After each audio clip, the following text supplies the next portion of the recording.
Welcome students. Welcome to the lecture number 9 of chapter Computer Networks. In the previous lecture, we have discussed about various types of topology. And under topology, we have studied about the bus topology, then star topology, and the one more is that is tree topology. Okay. So in this lecture, we are going to discuss one more topology. So let's begin with the mesh topology. Okay, now you can see this diagram. Okay, in this diagram, if you watch it carefully, then you can see that every computer is linked with every other computer present in the network.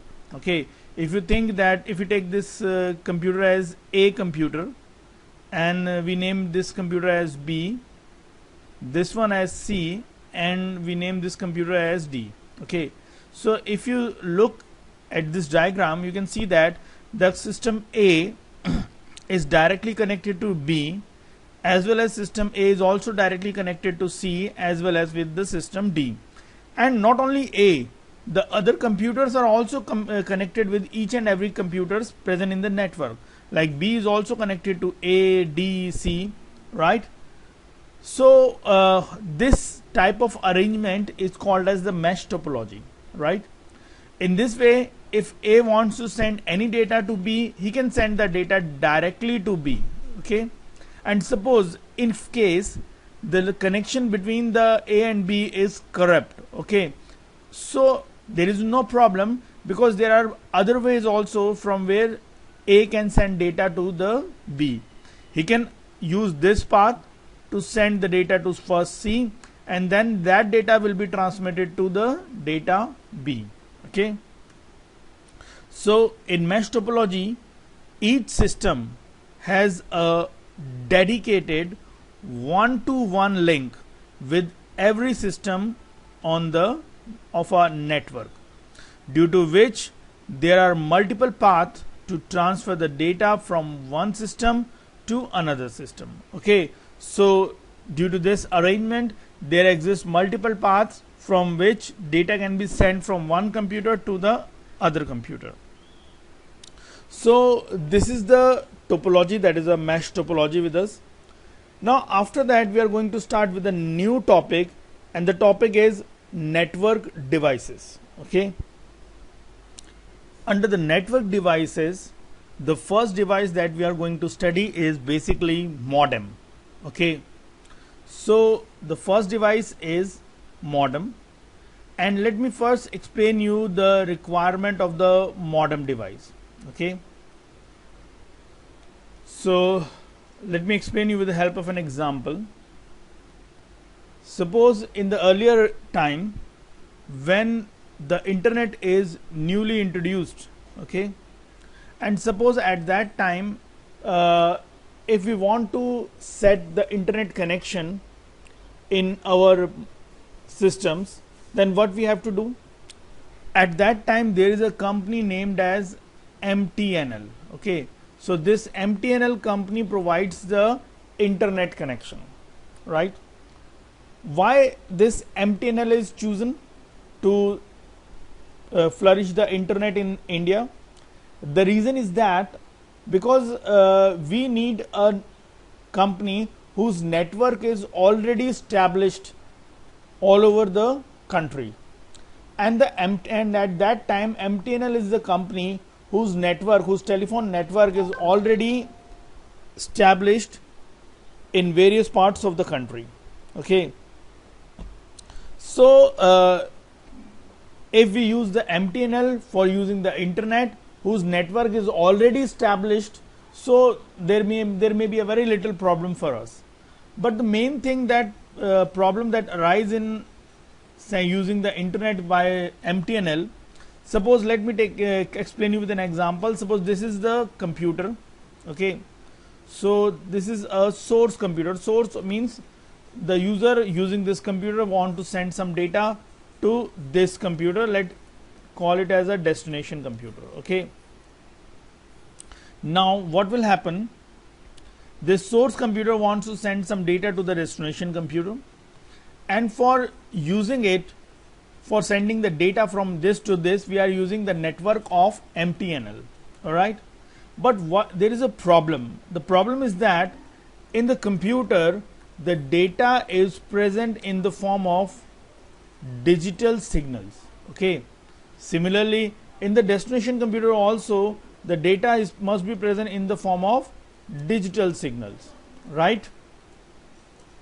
Now in both the computers, the data are present in the digital signal, but the telephone network which is established by the MTNL follow the data in the form of analog signal. Okay, so what does it mean? It means that the MTNL transfer the data from one point to another point, that MTNL is transferring the voice data from one point to another point in the analog signal form. So there is a big problem arises over here, that in the computer the data is present in the digital signal form, but the mode which we are using to transfer the data from source computer to the destination computer, that is the MTNL network, and that network is using the analog signal. So that is a problem over here. So in order to resolve such kind of problem, there is a device called as modem.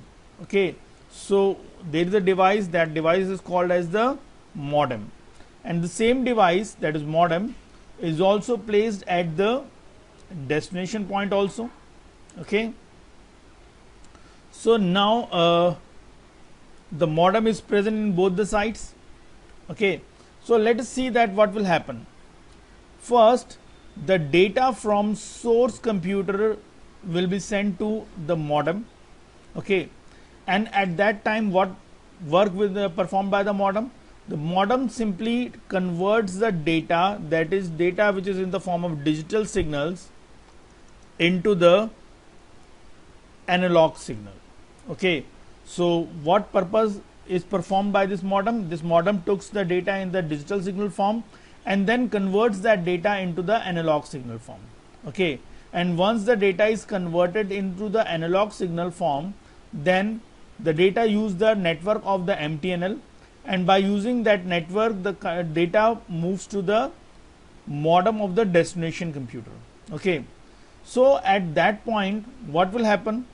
When this modem receives the data from the telephone network which is in the analog signal form, this modem converts the data in the digital signal form. Okay, this modem converts the data into the digital signal form, and once the data is converted into the digital signal form, the data is accessed by the destination computer. Okay, so this is basically the work of the modem. So the modem do the conversion part, that is it converts the digital signal data into analog signal and analog signal data into the digital signal, right? So this is the basic purpose of the modem. So let's read the points. Okay, so what are the points that we have to learn under the modem? Okay, you can also see in this diagram also that this is a PC and this is a modem. The PC is sending the data in the digital signal form like this. The modem receives the digital signal data, and then the modem converts that digital signal data into the analog signal form, so that that data can travel through the telephone line. Okay, so now let's move to the points of network devices. The modem. Okay, so modem stands for the modulator and demodulator. Is basically a peripheral device that enables a computer, okay, to transmit data over telephone or cable lines. The computer operates digitally using the binary language, but the transmission medium are analogs. Okay, so the first point, it's also clear that the computer operates the data in the digital signal form, that is in the binary form. But whereas the transmission medium that we are using over here is a telephone line, that treat the data only in the analog form. Okay, so what does this modem do? So the modem converts between these two forms. Okay, it modulates an analog carrier signal to encode digital information, and also demodulate such a carrier signal to decode the transmitted information. So what does it do? First it encode the digital signal into the analog signal, and at the receiver end it demodulates the signal and converts the analog signal into the digital signal form. So that is why modem is an acronym of modulator and demodulator. The goal of this process of modulation and demodulation is to produce a signal that can be transmitted easily and decoded to reproduce the original digital data. Okay, so that's why the device modem is basically used earlier. Okay, now the next device is hub. As you can see in this diagram, there are three systems. Okay, so let me give name to these systems first. This is system A, this one is system B, and this is the system C. Okay, so you all can see that this device, which we call as hub or switch, okay, these two are the different types of device, hub or switch. So what will happen?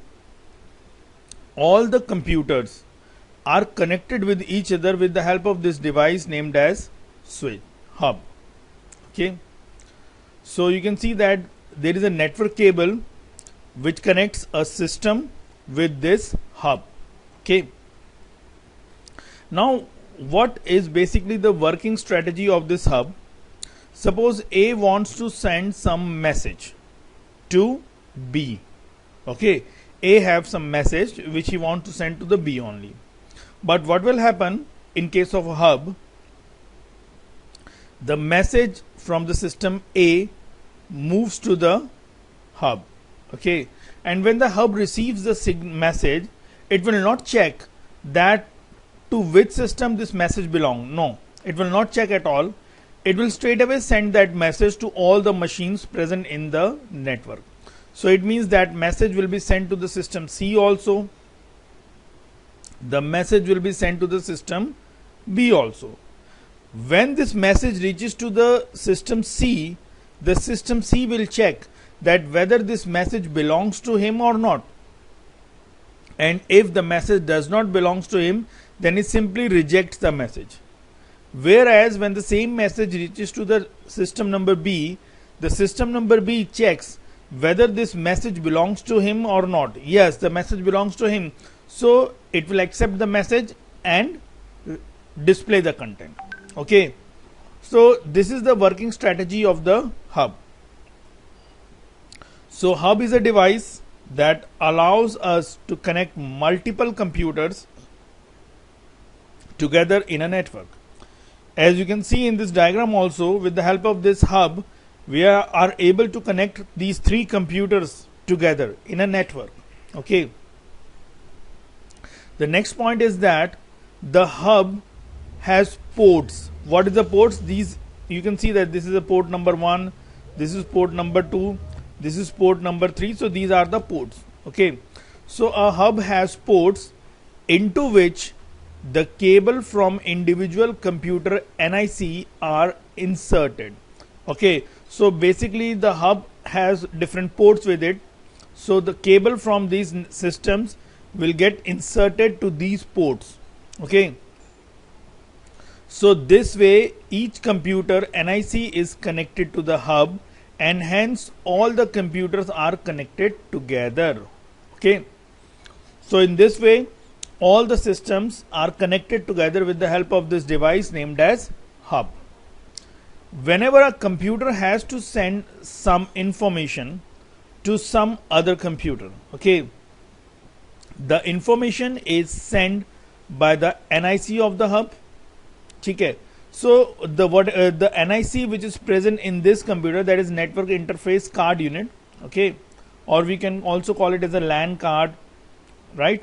So when this LAN card or NIC card sends a message to the hub, okay, then the hub retransmit this information to other computers attached to it. So when the hub receive the message from the system A NIC, then it will simply send the message to all the systems which is connected in the network. Okay, so this is basically the working strategy of the hub. And also the computer for which the information is intended receives the information and accepts it, and other computers on the network simply rejects this information. So I hope this last line is clear to you. It means the message will be sent to every computer, but the computer for which the message really belongs accepts the message, whereas the other computer simply rejects the message, right? Device that we are going to study is switch. The purpose of switch is similar to the hub. Okay, as you know that hub is basically used to connect multiple computers in the network. Similarly, switch is also used to connect multiple computers in the network. Then what will be the difference between the hub and the switch? Hub is just a connecting device, okay, whereas the switch has a software inbuilt in it. So what is the purpose of that software? That software keep tracks of all the systems connected in the network. Okay, so when a system sends a message for a particular system, suppose the system A sends a message, the message first received by the switch. Okay, when the message received by the switch reads the message, that is what is the source address and what is the destination computer address.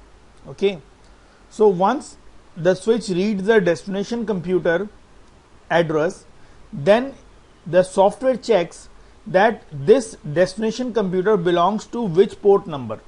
Okay, as I already told you that ports are basically the connecting points that are given on the switch. Okay, so once the message is received by the switch checks that what is the destination address of this message. After getting the destination address of that message, the switch check that this destination address belongs to the which port, right? So once the port is identified, then the switch sends the message only through that port. It means that the message will be received or message will be sent to only that computer for which the message is being sent by the source computer, right? So a switch is an intelligent hub.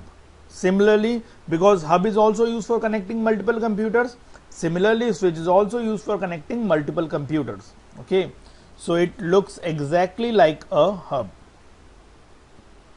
It has the same functions as that of a hub, that is to connect multiple computers or devices in a network. But the difference between the two is the way in which they retransmit the received information. Okay, so the main difference is the transmission, or we can say the way of transmission in these two devices. Okay, so unlike a hub, okay, as you know that hub, what technique will be followed by the hub?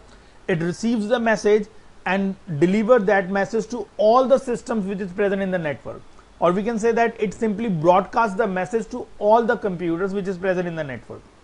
So unlike a hub, instead of broadcasting means sending to each device attached to it. Okay, so instead of broadcasting the received information, a switch sends the information selectively only to those computers for which it is intended. This makes a switch more efficient than a hub. Okay, so because switch sends the information only to the system for which the information is being sent by the source computer, so that's why we call switch as an intelligent device than the hub. Okay, now after that, the next device is basically a repeater. Now what is basically the purpose of the repeater? Suppose if I want to send a data from one system to another system. Okay, so let me again explain you with the help of an example the requirement of this repeater. So suppose this is a source computer with us, okay, and this is a destination computer with us, or we can say that suppose there is a university and this is basically the physics block, okay, and this is basically the physics block of that university, right? And suppose this one is the basically the mathematics block of that university, right? So this is the mathematics blocks and this one is the physics block, right? And now the distance between these two blocks is around let's take it as the distance between these two blocks is around 130 meter, okay. So 130 meter is basically the distance between these two blocks, okay. Now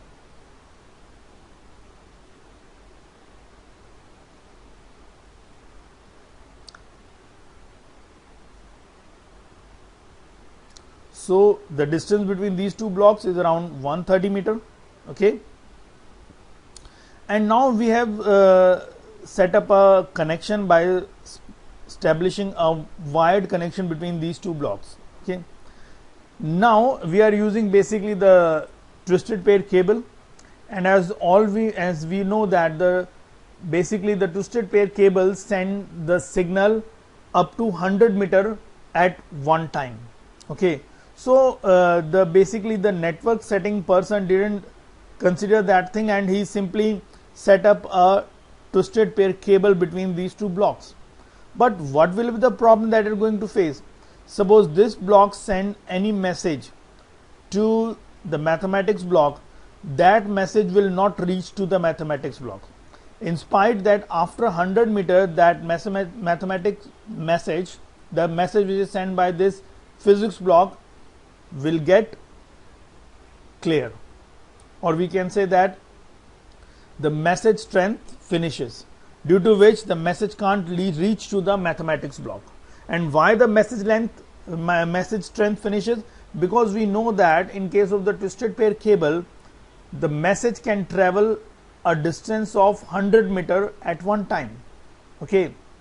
So when the message is sent from the source computer to the destination computer, while moving on the signal is losing its strength, and finally after the completion of 100 meter the signal strength is completely lost, okay. So in this way the message will not get delivered to the mathematics block. Similarly, if the mathematics block send any message to the physics block, the same theory apply over here. The message did not go beyond the 100 meter and finishes in between. So the owner of the company, the owner of this university want to know that why this happened, because they have set up a fresh network cable wire between these two blocks. Then why they are not able to use the benefits of the network? Now as you can see that the network cable can transmit data up to 100 meter only, but over here it is given 130 meter. So that is basically the problem. So how we can resolve such kind of problem?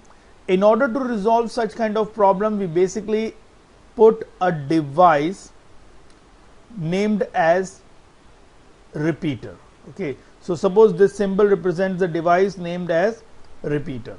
So what work is done by this repeater device, okay.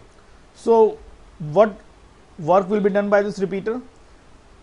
When the physics block sends the message to the mathematics block, so before the message finishes, this repeater receive the entire message, and after receiving the entire message it again retransmits the message with the new power, and then the message reaches to the mathematics block.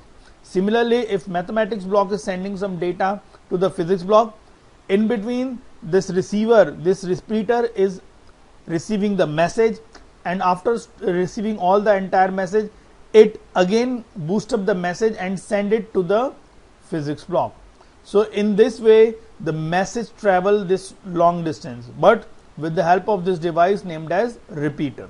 Okay, so let us see some points regarding the repeater. When the data is transmitted over a network for a long distance, the data signal get weak and after certain distance.